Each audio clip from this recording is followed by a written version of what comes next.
الخمسة هؤلاء إذا غسلوا واحد من الخمسة هذول مرت عليهم ظهرت عليهم علامات حسن المنظر فليبلغني. هذول الخمسة أجمع علماءنا على ثلاثة: أن لا تظهر عليهم علامات حسن الخاتمة أو حسن المنظر. إيش هي يا شيخ؟ إيش هي يا شيخ؟ وأعطينا الدليل. إيش هو الدليل؟ نعم،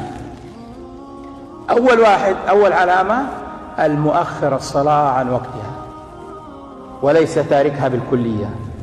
المؤخر الصلاة عن وقتها وليس تاركها بالكلية لا تظهر عليه علامات حسن المنظر أثناء الغسيل، والدليل عندي بالصور. الثاني، من هو الثاني؟ الثاني وهو مربط الفرس إلا جئتكم منه، وهو عقوق الوالدين. عقوق الوالدين، وما أدراكم ما عقوق الوالدين. أكثر زبائني يا شيخ، أنت عندك سوبر ماركت؟ نعم عندي سوبر ماركت أموات. أكثر زبائني من العاقين لوالديهم، وأسمعكم الآن من كان قلبه حجر أخليه يخرج من هنا هو يبكي. إيش هي الثالثة يا شيخ؟ الثالثة المتعاطي للمخدرات. إيش هي المخدرات يا شيخ؟ أنا ما أعرف المخدرات. هل هو الكوكايين؟ هل هو الهيروين؟ الحشيش؟ القات؟ الحبوب؟ المندركس؟ لا، أقوى منهم كلهم، وهي للأسف موجودة في جيب بعض الإخوة الموجودين معنا في المسجد إلا من رحم الله، وهو الدخان.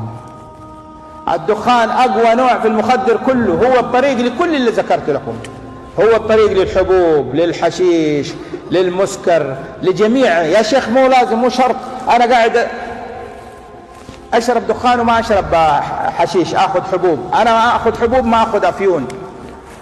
كلها تنصب في المخدرات، ثم يأتوا بك إلى مغسل الموتى وتشوف أشكالهم بعد كده كيف شكل متعاطي المخدرات.